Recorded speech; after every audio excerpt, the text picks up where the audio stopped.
जो रस्ता आहे भोकर शहरामध्ये रेल्वेचा, त्या रस्त्यामध्ये गेल्या 2 महिन्यापासून पाणी होता. तो पाणी रेल्वे प्रशासन काढत नव्हते.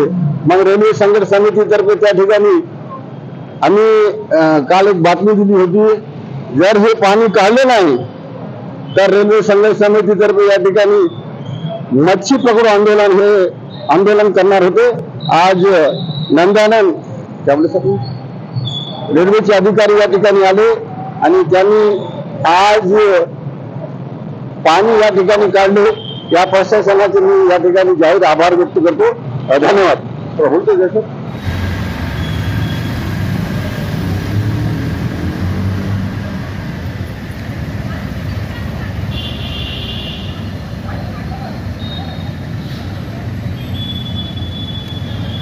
इधर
नमस्कार, मी दिनेश मुदोळकर, प्रवक्ता न्यूज लाईव्ह मध्ये आपलं स्वागत.